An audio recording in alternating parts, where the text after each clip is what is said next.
Assalamualaikum warahmatullahi wabarakatuh. Perkenalkan, nama saya Irfan Topik Nur Halim, kelas Teknik Elektro D dengan nomor NIM 22121911034. Pada kesempatan kali ini saya akan memaparkan kembali materi yang telah Bapak dosen berikan, yaitu mengenai dasar semikonduktor dan dioda.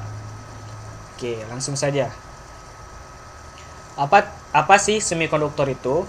Semikonduktor adalah bahan yang memiliki nilai hambatan jenis antara konduktor dan isolator, yakni sebesar 10 pangkat min 6 sampai dengan 10 pangkat 4 ohm meter. Jadi bahan semikonduktor ini sifat bahannya ada di antara konduktor dan isolator, jadi tidak konduktor maupun isolator, jadi di tengah-tengahnya. Bahan semikonduktor yaitu adalah bahan untuk membuat dioda. Perbandingan hambatan jenis konduktor, semikonduktor dan isolator bisa dilihat pada tabel di bawah ini, yaitu bahannya ada tembaga, silikon pada suhu 300 derajat Kelvin, gelas. Nah, di sini tembaga sebagai konduktor, silikon semikonduktor, gelas sebagai isolator. Untuk hambatan jenisnya juga bisa dilihat pada tabel berikut. Nah, pada kali ini isolator adalah bahan yang paling besar nilainya karena tidak menghantarkan arus listrik, karena bahannya sendiri yaitu sebagai isolator tidak menghantarkan arus listrik dan nilai hambatannya itu yang sangat besar. Kita masukkan ke contoh soal. 3 buah bahan, yakni tembaga, silikon, dan gelas, masing-masing memiliki panjang 1 meter dan diameter 1 mm. Berarti ini bahannya seperti tabung. Jika pada kedua ujung bahan tersebut terpasang tegangan 10 volt, tentukan besar arus yang lewat masing-masing bahan tersebut. Oke, untuk mencari nilai arus dapat diketahui dengan rumus arus dikali tegangan dibagi resistasi. Karena telah diketahui untuk tegangannya yaitu sebesar 10 volt, maka kita harus mencari resistansi. Untuk mencari resistansi atau nilai R, hal yang pertama kita lakukan adalah mencari A-nya terlebih dahulu, karena resistansi itu rumusnya adalah hambatan jenis dikali hambatan jenis dikali panjang bahan dibagi luas penampang. Karena panjang bahannya sudah diketahui dan luas penampangnya belum, maka kita harus mencari dulu luas penampang. Untuk mencari luas penampang, hal yang perlu dilakukan yaitu mencari R-nya terlebih dahulu, karena luas penampang itu rumusnya adalah VR kuadrat.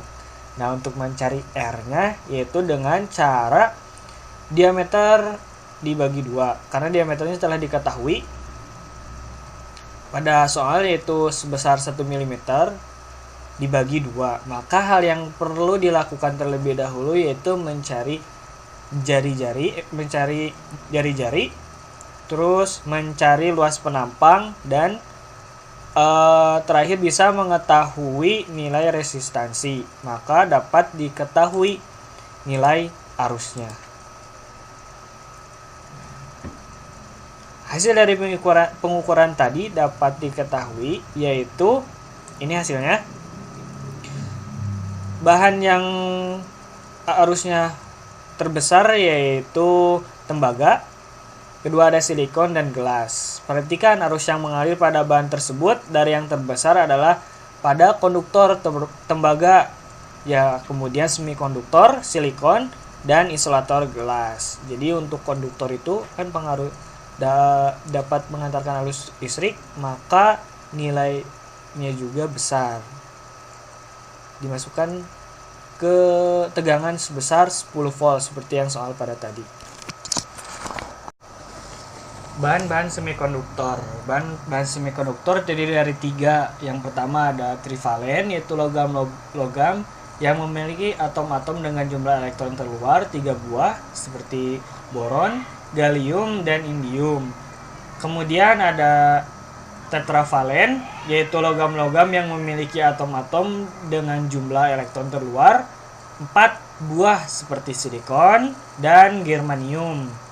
Kemudian ada pentavalen, yaitu logam-logam yang memiliki atom-atom dengan jumlah elektron terluar yaitu 5 seperti fosfor, arsenikum, dan antimon. Nah, untuk tabel periodiknya itu di sini ada boron, silikon, germanium, golongan ketiga, golongan keempat, dan golongan kelima. Bahan-bahan semikonduktor, bahan yang paling banyak digunakan yaitu silikon dan germanium. Jumlah elektron silikon yaitu 14 buah dan jumlah elektron germanium yaitu 32 buah. Seperti pada tabel periodik tadi, yaitu silikon sebesar 14 dan germanium sebesar 32. Jumlah elektron valensi, elektron terluar silikon dan germanium masing-masing 4 karena golongan keempat, maka masing-masing 4 buah. Jenis ikatannya yaitu kovalen.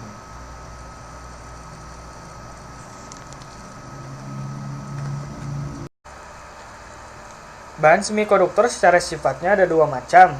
Yang pertama ada semikonduktor intrinsik atau murni dari alam. Contohnya seperti tadi ada silikon dan germanium. Semikonduktor intrinsik merupakan semikonduktor murni dan tidak cacat. Contohnya silikon murni.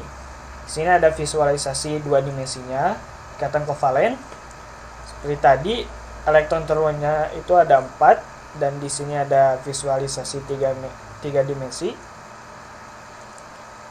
Struktur kristal, ini struktur kristal silikon. Pengulangan secara teratur, satuan sel 3 dimensi berbentuk tetrahedral. Kemudian semikonduktor intrinsik pada suhu yang sangat rendah. Apa sih pengaruhnya? Sifat atau pengaruhnya semikonduktor terhadap suhu yang sangat rendah. Semua elektron berada pada ikatan kovalen. Kemudian tak ada elektron bebas atau tak ada pembawa muatan sehingga bersifat isolator. Jadi kalau di suhu sangat rendah ternyata kovalen semikonduktor itu bersifat isolator. Jadi kalau disimpan di suhu yang sangat dingin maka akan berubah menjadi isolator. Kemudian bagaimana pada suhu kamar atau suhu normal? Agitasi termal menyebabkan beberapa elektron valensi keluar dari ikatan kovalen menjadi elektron bebas sehingga pembawa muatan negatif. Ternyata ketika suhu di kamar ada elektron yang bebas, tidak ada pada ikatan kovalen lagi semuanya. Muncul elektron bebas diikuti dengan terbentuknya hole, lubang sebagai pembawa muatan positif. Peristiwanya disebut pembangkit generator. Karena tadi ada kovalen bebas terlepas dari ikatan kovalen sehingga membentuk hole, lubang. Lubang ini sebagai pembawa muatan positif. Peristiwa ini disebut peristiwa pembangkit atau generation. Jika dipasang beda potensial, terjadi aliran arus sebagai konduktor dengan induksi rendah. Jadi jika suhu konduktor disimpan pada suhu kamar, dapat mengalihkan arus, tetapi dengan tingkat konduktansi yang rendah. Di sini ada tabel sifat bahan silikon dan germanium, mulai dari nomor atom, berat atom, kerapatan, dan lain sebagainya. Nah, ini struktur kristal tadi. Jadi kalau pada suhu kamar diberikan beda potensial pada suatu semikonduktor, maka di sini ternyata akan ada elektron yang terlepas atau keluar dari ikatan kovalen. Awalnya harusnya berwarna hitam, berubah menjadi warna putih. Ini yang dinamakan sebagai hole tadi. Peristiwa ini disebut generation. Sekarang masuk ke jenis konduktor semikonduktor yang kedua, yaitu semikonduktor ekstrinsik. Kalau yang tadi semikonduktor intrinsik adalah semikonduktor yang murni dari alam, kalau ekstrinsik adalah semikonduktor buatan yang memperoleh pengotoran atau penyuntikan oleh atom lain. Semikonduktor ekstrinsik juga terbagi menjadi dua, yaitu tipe N dan tipe P. Untuk tipe N, ciri khasnya yaitu dopingnya oleh atom pentavalen. Terus atom pengotorannya disebut atom donor dan pembawa muatannya adalah elektron. Sedangkan semikonduktor P, dopingnya oleh atom trivalen. Terus atom pengotornya disebut atom akseptor dan pembawa muatannya yaitu hole. Jadi seperti itu jenis cirinya untuk semikonduktor tipe N dan tipe P. Jadi beda untuk doping atomnya. Sebagai contoh, kalau semikonduktor murni akan dicampur dengan boron, maka akan menjadi semikonduktor P. Dan juga jika semikonduktor murni dicampur dengan fosfor misalkan, maka akan menjadi semikonduktor tipe N. Doping bertujuan untuk meningkatkan konduktivitas semikonduktor. Apa sih konduktivitas itu? Adalah kemampuan suatu bahan menghantarkan arus listrik. Semakin tinggi konduktivitas, maka semakin tinggi kemampuan menghantarkan arus listrik dari bahan tersebut. Dan tujuan doping itu untuk memperoleh semikonduktor dengan hanya satu pembawa muatan, elektron atau hole saja. Karena jika tidak didoping, elektron dan hole ini seimbang, tetapi jika didoping bisa direkayasa salah satu muatan ini menjadi dominan elektron maupun hole saja. Untuk perbandingan yaitu 1 berbanding 10 pangkat 6 sampai dengan 10 pangkat 8. Doping itu adalah atom pengotor. Atom-atom doping pada semikonduktor tipe N adalah atom-atom pentavalen dan dinamakan atom donor. Sedangkan pada semikonduktor tipe P, trivalen dan dinamakan atom akseptor. Semikonduktor tipe N, elektron bebas sebagian besar terjadi karena doping dan sebagian kecil lainnya bersama hole karena generation akibat agitasi termal. Elektron bebas menjadi pembawa muatan mayoritas dan hole sebagai pembawa muatan minoritas. Jadi pada tipe N yang mayoritas adalah muatan elektron. Nah, ini didoping yang harusnya plus 4 karena didoping oleh elektron bebas di sini 1, sehingga tidak lagi nilai elektron valensinya plus 4 tetapi menjadi plus 5.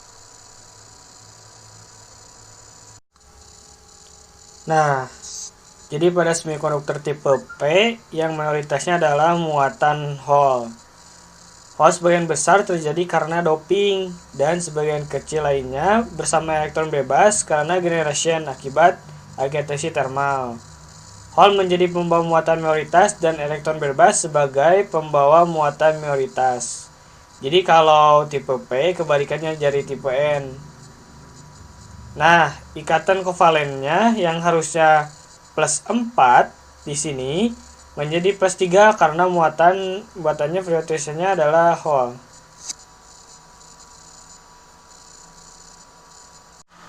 Di sini ada beberapa piranti semikonduktor. Di sini ada LED, dioda, transistor, dan lain sebagainya. Nah, sekarang masuk ke dioda. Dioda adalah komponen dasar yang menggunakan bahan semikonduktor, khususnya semikonduktor ekstrinsik tipe P dan tipe N. Suatu pertemuan pada PN adalah kristal tunggal semikonduktor yang pada satu sisinya terdapat penyuntikan atom akseptor dan pada sisi lainnya mendapat penyuntikan atom donor. Terus pertemuan PN, di sini maksudnya pertemuan PN adalah pertemuan tipe P dan tipe N. Pertemuan PN merupakan blok bangunan dasar basic building block bagi piranti semikonduktor. Terus dioda pertemuan PN yang pada kedua sisinya diletakkan logam metallurgical bond sehingga terdapat dua ujung logam yang merupakan terminal atau elektrode, yaitu anoda pada sisi P dan katoda pada sisi N. Sebagai contoh, di sini ada kristal tunggal semikonduktor. Ini masih semikonduktor murni, belum didoping apa-apa. Terus sisi kiri didoping dengan atom akseptor dan sisi kanan didoping dengan atom donor. Nah, maka untuk atom akseptor ini menghasilkan bahan semikonduktor tipe P dan atom donor menghasilkan tipe N. Maka akan menghasilkan bahan semikonduktor yang disebut bahan semikonduktor pertemuan P dan N. Nah, dioda itu tersusun dari pertemuan P dan pertemuan N, maka dinamakan dioda pertemuan P dan N. Pada sisi kiri dan sisi kanan dipasang logam sebagai terminal. Jadi, di mana logam yang bertemu pada tipe P dinamakan anoda dan logam yang bertemu pada tipe N dinamakan katoda.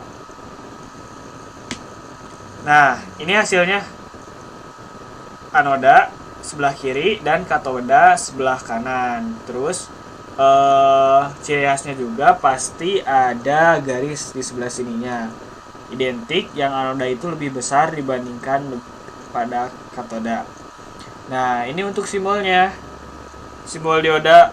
Kenapa simbol dioda seperti ini? Karena dioda penyiarah arus masuk pada anoda dan keluar pada katoda. Maka lambangnya seperti ini. Jadi jika diberi arus pada anoda, tidak akan ada arus balik pada katoda. Jadi searah. Untuk katoda itu lambangnya itu seperti ditahan. Jadi ibaratkan arus dari katoda itu tidak dapat masuk ke anoda. Seperti itu. Jadi bagaimana skemanya? Kenapa bisa disebut penyiarah? Kita lihat ini bentuk dari konfigurasi atom-atom yang ada pada dioda.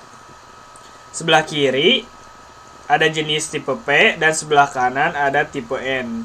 Biasanya kalau pertemuan tipe P dan tipe N, maka akan muncul di tengah-tengahnya lapisan pengosongan atau bidang pertemuan. Ini bidang pertemuannya. Nah, kita lihat tipe P disusun oleh ion-ion negatif, ion akseptor. Dan seperti yang sudah dijelaskan sebelumnya, jenis P ini yang dominannya itu hole. Dan kalau di sebelah kanan itu tersusun yang dominannya itu adalah elektron. Dan disimpulkan positif dan ionnya ion donor. Nah, di sini atom yang mengandung hole dapat digambarkan sebagai ion-ion negatif karena kekurangan elektron, dan atom-atom yang berlebih elektron disebut ion positif. Nah, karena hole itu karena jenis P itu yang dominannya hole, yang negatif, maka ia kekurangan elektron karena yang dominannya itu hole. Dan di sini ada kelebihan. Ion-ion akseptor adalah ion-ion negatif dan ion-ion donor adalah ion-ion positif. Pertemuan PN terbuka.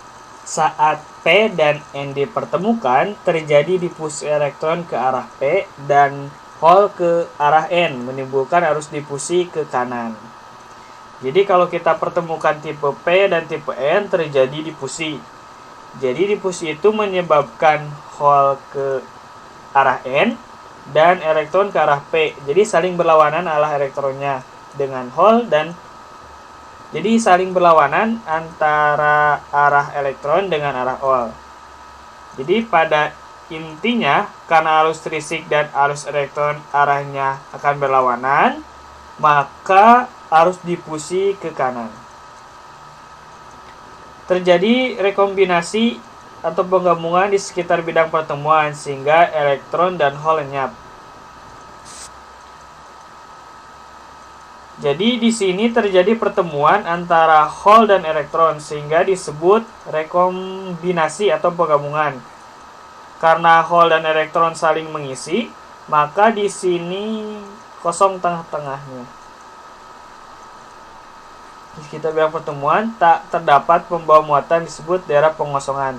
Nah, karena di sini elektron saling mengisi, maka kosong tengah-tengahnya. Lenyapnya elektron meninggalkan ion donor positif dan lenyapnya hole meninggalkan ion akseptor. Jadi karena elektronnya sudah saling rekomendasi, maka di sini hanya tersisa ionnya saja. Adanya ion positif dan negatif menyebabkan adanya medan listrik, sehingga ada tegangan disebut tegangan kontak atau tegangan penghalang, menimbulkan arus drift ke kiri. Nah, karena di sini terjadi pertemuan ion positif dan ion negatif, maka akan muncul medan listrik.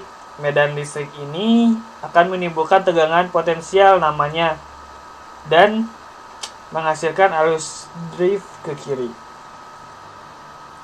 Karena pertemuan PN ini terbuka, maka ada kesetimbangan antara arus drift dengan arus difusi. Karena tadi arus drift itu ke kiri dan arus difusi itu ke kanan, maka ada kesetimbangan namanya. Pertemuan PN dengan prasikap maju atau forward. Adanya PD menyebabkan arus difusi lebih besar dari arus drift. PD itu adalah tegangan yang terbentuk akibat adanya medan listrik yang tadi di sini. Jika potensial penghalang sebelum diberi VD adalah V0, maka potensial penghalang turun menjadi V0 kurangi VD. Daerah pengosongan menjadi sempit. Karena terjadinya fenomena VD ini, maka daerah pengosongan menjadi sempit. Daerah ini menjadi sempit. Pembawa mayoritas punya energi yang cukup untuk melewati potensial penghalang. Jadi karena tadi daerah pengosongannya menjadi sempit, maka pembawa mayoritas punya energi yang cukup untuk melewati potensial penghalang. Dan juga hole dari sisi P pembawa mayoritas dapat melewati daerah pengosongan menjadi pembawa minoritas di sisi N. Terus dan juga sebaliknya, elektron dari sisi N pembawa mayoritas dapat melewati daerah pengosongan menjadi pembawa minoritas di sisi P.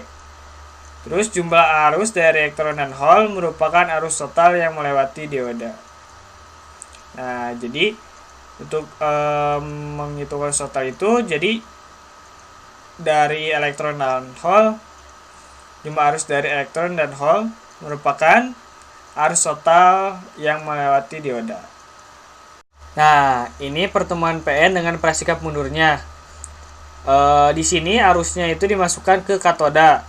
Maka hole pada sisi P bergerak ke kiri, elektron pada sisi N bergerak ke kanan, daerah pengosongan melebar, potensial penghalang menjadi VO plus VD, tidak ada arus lewat bidang pertemuan. Jadi jika arus dimasukkan ke katoda, itu elektron akan bergerak ke sisi ke kanan dan daerah pengosongan dan untuk sisi P itu bergerak ke kiri. Jadi tidak ada pertemuan di daerah lapisan pengosongan ini. Terus karena daerah pengosongan pada dasarnya merupakan semikonduktor intrinsik, agitasi termal dapat menyebabkan terjadinya generation sehingga muncul pasangan elektron dan hole pada daerah ini. Nah, jadi pada dasarnya untuk lapisan pengosongan ini adalah semikonduktor intrinsik. Kalau ini kan semikonduktor buatan. Nah, lapisan pengosongan ini semikonduktor intrinsik. Terus pengaruh medan listrik yang terpasang terhadap adanya elektron dan hole di daerah pengosongan menyebabkan terjadinya arus yang arahnya dari katoda ke anoda. Dan disebut arus balik saturasi yang besarnya 10 pangkat min 8 sampai 10 pangkat min 14. Jadi ini sangat kecil. Jadi karena di sini sifatnya tidak mengatakan arus listrik, dan jika pun ada arus listrik, itu nilainya itu sangat kecil, yaitu 10 pangkat 8 sampai 10 pangkat 14 ampere. Nah, ini grafik beban arus dioda. Ketika kita bias maju, kita berikan tegangan 0 volt, ia masih rata di tegangan 0. Tetapi ia akan naik sampai stabil di 0,7 karena tadi tegangan masuk sudah melewati tegangan potensial yaitu 0,7. Sedangkan di daerah pembiasan mundur akan selalu 0 kecuali tegangannya terlalu besar. Seperti yang kita ketahui tadi, katoda dapat menyalurkan listrik ke anoda, tetapi dalam peristiwa breakdown, tegangan yang masuk terlalu tinggi sehingga dapat merusak dioda.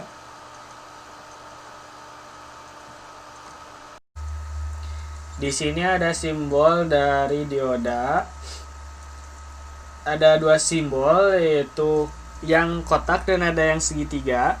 Untuk yang kotak itu di sebelah kiri ada anoda dan katoda, tapi ini tidak selalu harus anoda sebelah kiri atau katoda sebelah kanan. Tetapi karakternya itu bisa dilihat dari garisnya. Kalau katoda itu si ruangnya lebih sedikit dibanding anoda.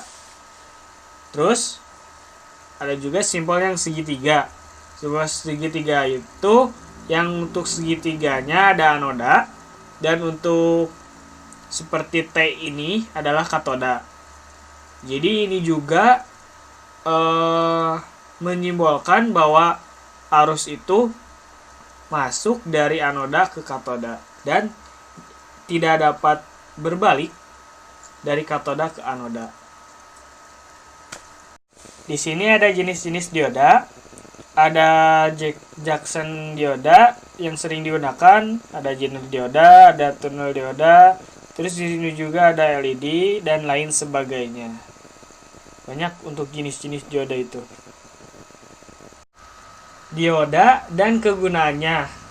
Ada dioda silikon untuk penyarah arus listrik, ada dioda Zener untuk pengatur tegangan Zener, dan juga ada dioda Wright untuk penyarah gelombang penuh pada rangkaian satu daya, dan ada LED sebagai lampu indikator konsumsi arus rendah, long life 1,5 sampai 3 volt.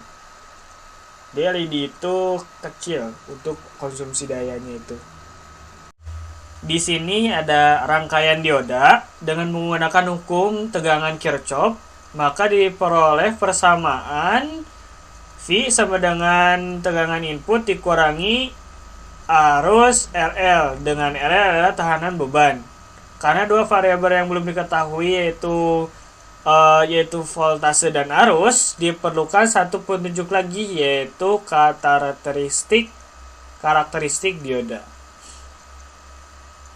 Ini adalah kurva beban pada dioda. Ini adalah garis beban, dan ini adalah kurva bias maju pada dioda. Nah, di sini ada VI var LL, yaitu arus saturasi. Jadi VI var LL itu adalah arus saturasi keluaran dari dioda. Dan ini ada, jadi arus akan sama dengan 0 kalau tegangan input sama dengan tegangan V-nya. Nah, ini titiknya. Garis beban melewati titik I sama dengan 0, titik potongnya V adalah V sama dengan VI. Jadi arus akan sama dengan 0 kalau tegangan input sama dengan tegangan V-nya.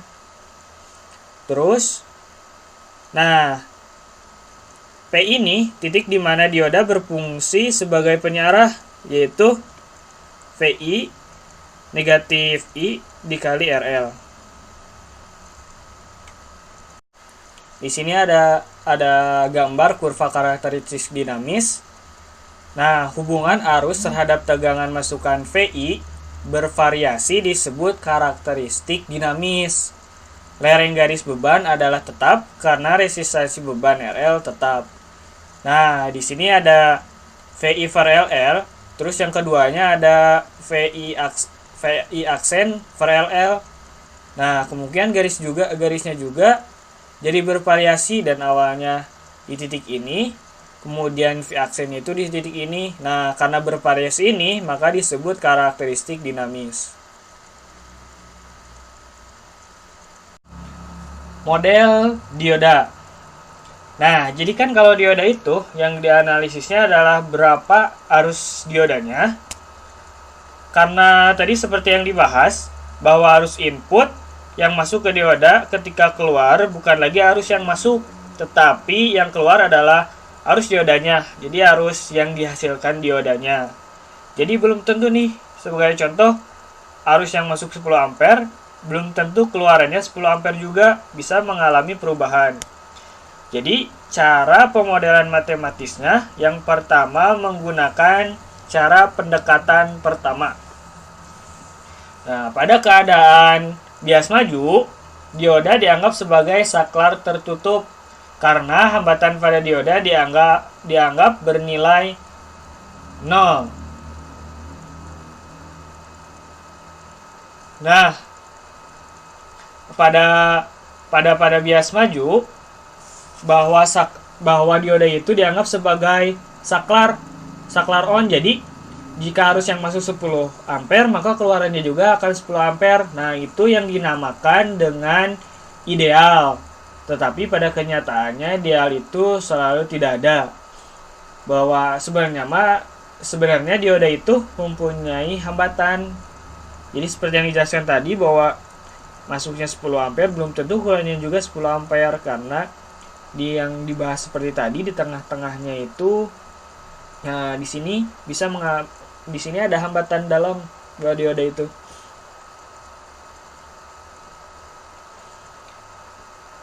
Nah, terus pada keadaan reverse bias, dioda dianggap sebagai saklar terbuka karena hambatan pada dioda dianggap bernilai tak hingga.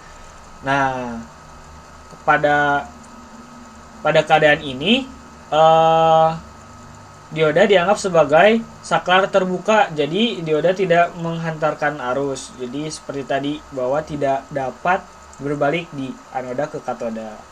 Di sini ada contoh rangkaiannya, contoh rangkaian forward bias dan reverse bias. Nah, ini modelnya, karakteristik sesungguhnya. Dan karakteristik model pendekatan yang pertama itu seperti ini.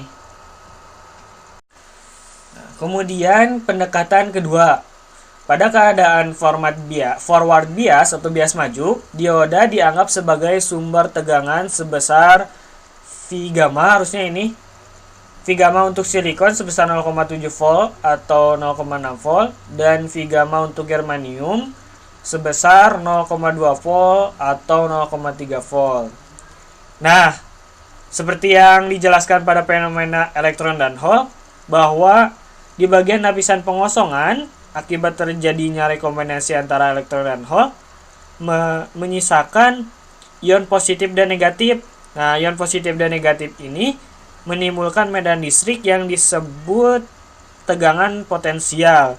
Jadi pada fenomena pendekatan kedua, bias maju bisa dianggap sebagai sumber tegangan.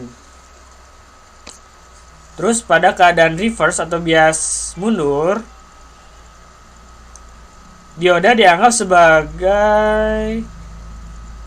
sebagai saklar terbuka karena hambatan pada dioda dianggap bernilai tak terhingga. Jadi untuk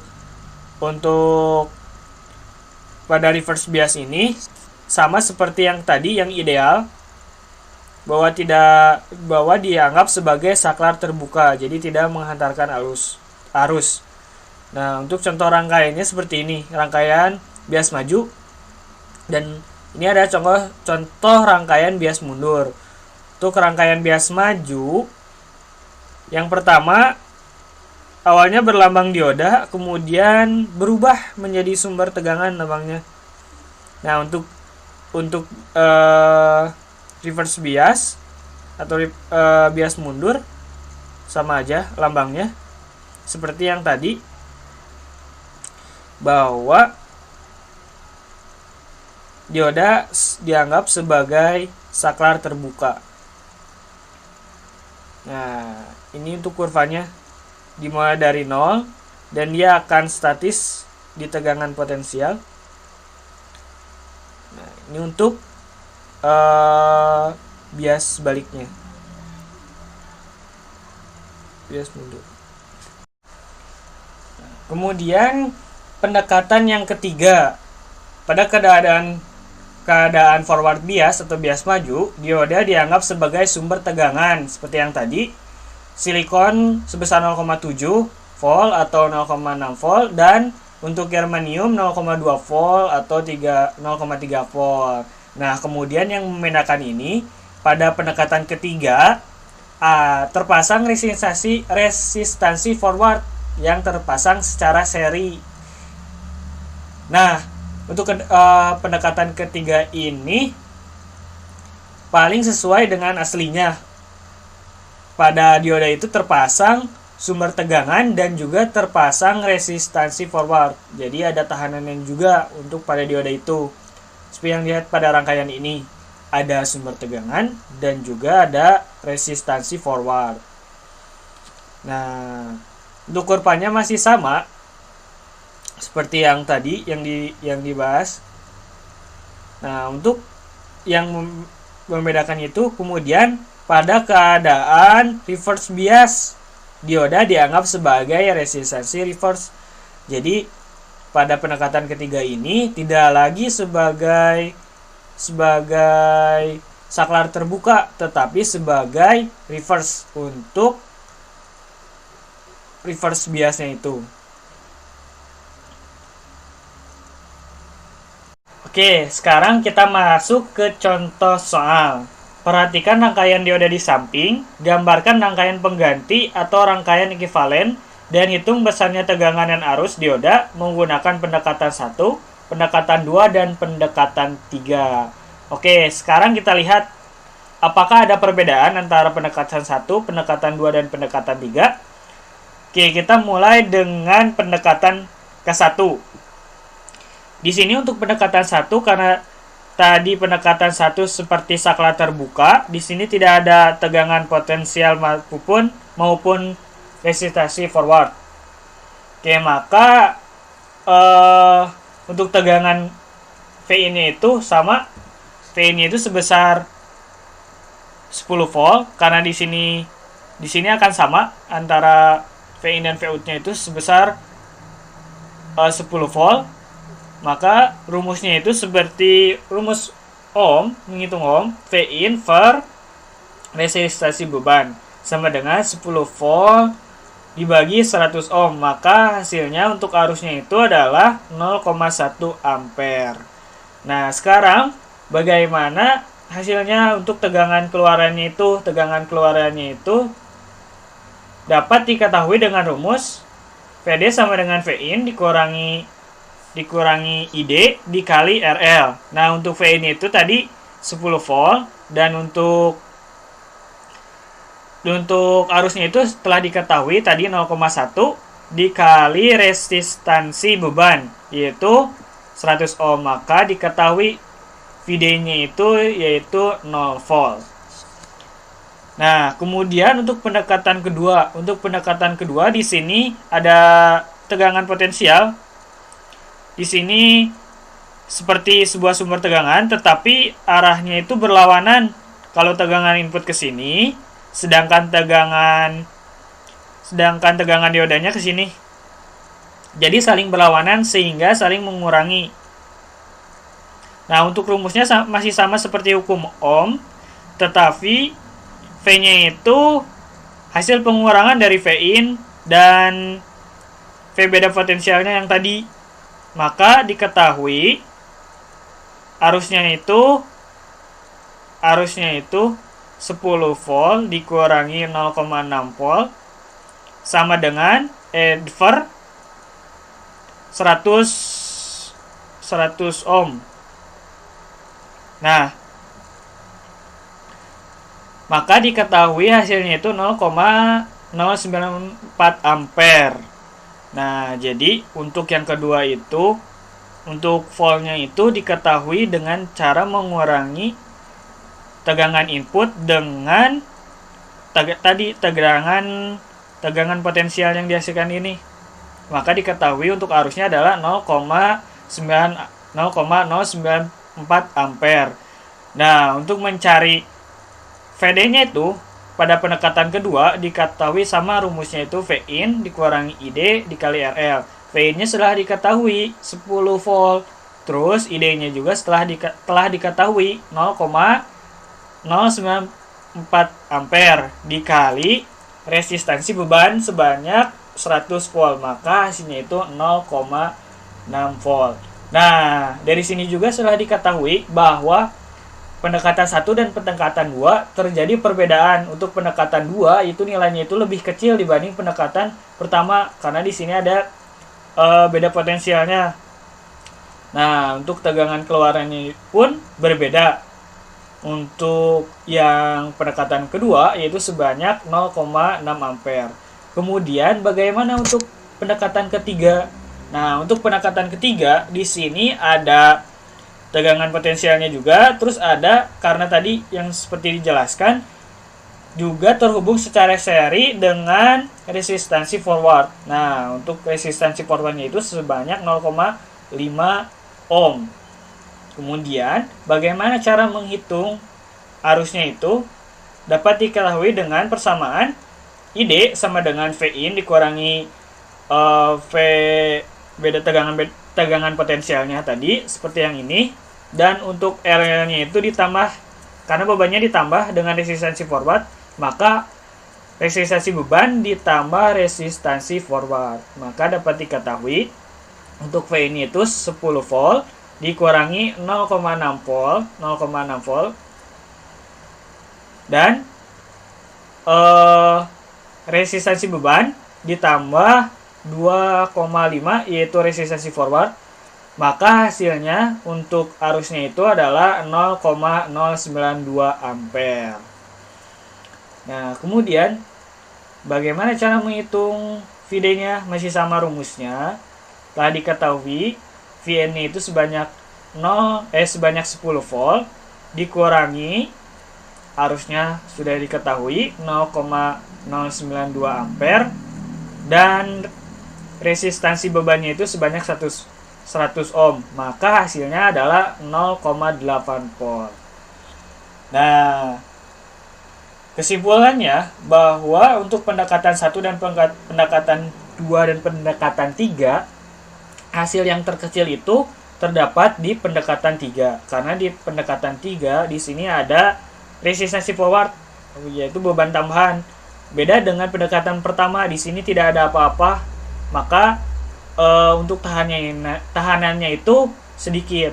Nah, sedangkan di pendekatan 3 tahanannya itu banyak, di sini ditambah resistansi forward. Maka hasilnya itu berbeda antara pendekatan 1 0,1 ampere, pendekatan 2 0,094 ampere, dan untuk pendekatan 3 0,092 ampere. Nah, untuk tegangan keluarnya itu berbeda juga. Mulai dari 0 volt, 0,6 volt, dan 0,8 volt. Nah, cukup sekian pembahasan dari saya. Mohon maaf bila ada kesalahan-kesalahan kata. Terima kasih. Wassalamualaikum warahmatullahi wabarakatuh.